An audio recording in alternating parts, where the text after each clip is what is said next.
Streams in the desert. Now, doesn't that sound a bit like a contradiction? But there is water, there is life in a desert, if only we know where to find it. Alone in a desert, what would you long for? Water, life-giving refreshment.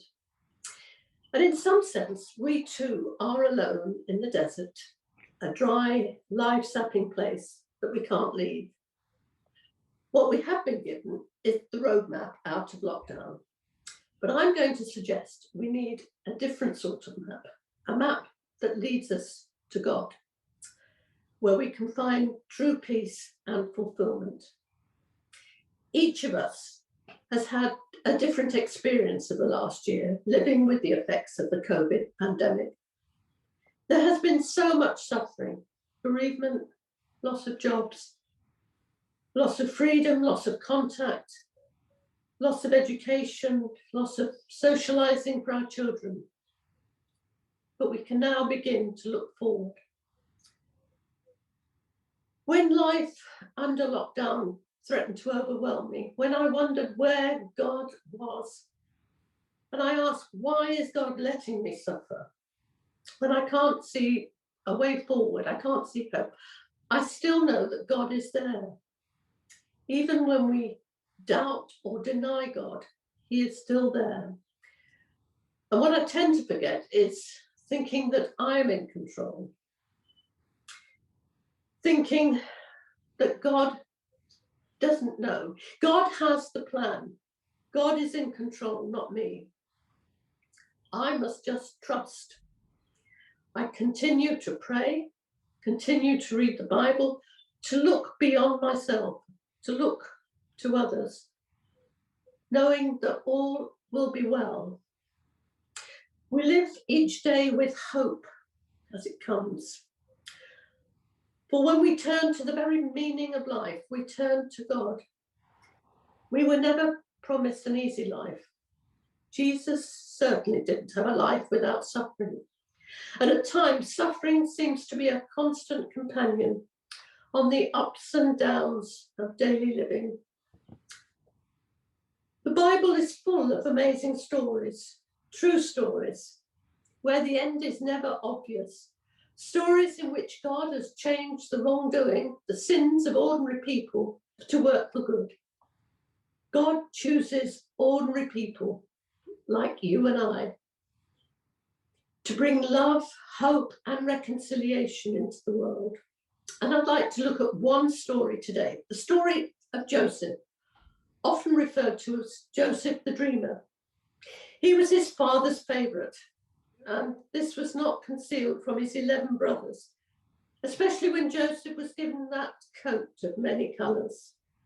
Now, Joseph's mistake was in telling his brothers of his dreams. Joseph was only 17 and he hadn't yet learned when to keep quiet. In one dream, his brothers stacked bundles of grain. They bowed down low before him. And in a second dream, the sun, moon, and 11 stars bowed down low before him. His brothers, as you might imagine, were not impressed with this image of them bowing down before their young brother. And you might think he deserved his brother's envy and anger for boasting that in his dream, his brothers would bow down and worship him. When the brothers saw an opportunity to rid themselves of their father's favourite, the boastful son, they decided to kill him, but this did not happen. He was sold into slavery and taken into Egypt. Imagine for a moment what Jacob was feeling as his life of privilege, together with all his father's love, was changed into a life of abandonment and slavery. Fear, bewilderment, anger. How quickly his good fortune was to change into suffering. Had Joseph been killed, this story would have had a different ending. His brothers had meant this change for evil, but God had meant it for good. Joseph was still a slave, but through his honesty and hard work, he was given responsibility and power. For God was with Joseph, giving him success in everything he did. But again, life wasn't straightforward.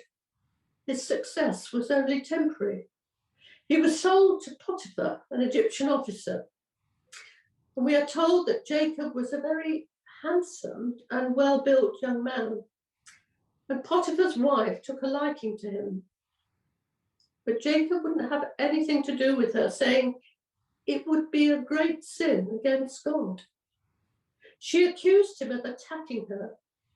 Joseph was imprisoned, and that was another unjust episode in Joseph's life story. He was imprisoned on the strength of this false accusation, and he was again to suffer anger, shame, and humiliation. Firstly, at the hands of his brothers, and now through the wrongful accusations of a spurned woman. Joseph suffered.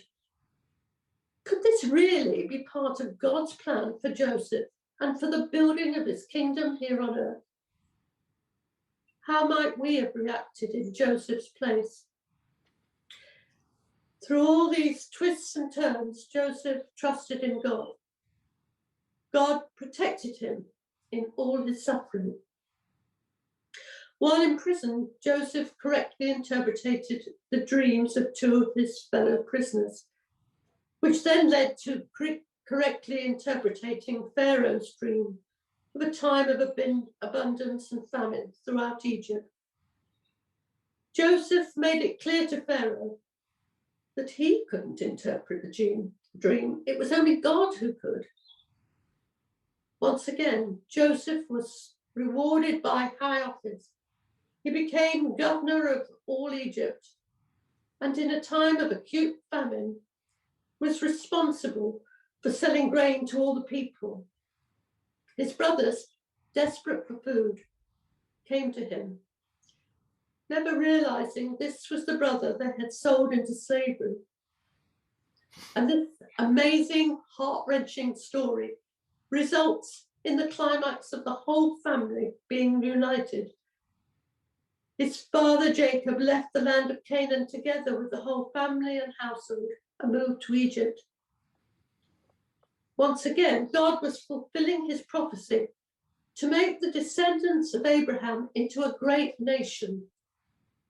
On the way, God spoke to Jacob, telling him not to be afraid, to make this journey, promising to protect his family, to make them into a great nation.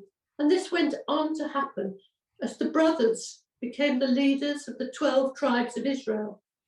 Much more was to come in God's plan, but that is to be left for another time. And despite everything, despite suffering, disappointment, false accusations, Joseph remained true to God. God's plans and purposes continued to be worked out. Almost everything in Joseph's life and the people he met were flawed. Human beings failed to live as God created them to be, and yet God still manages to work through them. Our perfect God can use imperfect people, and God works his purpose out in spite of our weakness, our failures, our sin. God was working his purpose out for the 12 tribes of Israel, for the future of the promised nation, for the Jewish nation, for the coming of Christ, our Lord. Joseph's years of hardship and suffering came about because he unwisely boasted to his brothers of his dreams. And through the twists and turns of Joseph's life story, which at first seemed random, but we discovered everything was working towards God's purpose. All of this was brought about by a God who is so much more than we can imagine, so much more than we can envisage, more powerful, more loving, more compassionate, all-knowing. At times, we all feel that our suffering will never end, that God doesn't care. We try to have control over our lives, But that's impossible, for we don't know what the next day will bring.